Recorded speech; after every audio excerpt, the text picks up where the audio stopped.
I'm at Bayou Bluff Recreational Area. It is super cool. There are these, not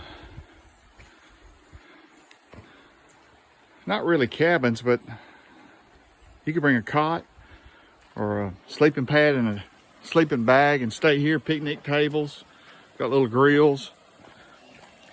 That's the middle fork of the Illinois Bayou near Hector, Arkansas, right off Highway 27. It is beautiful. Just another cool place here in the Ozark Mountains.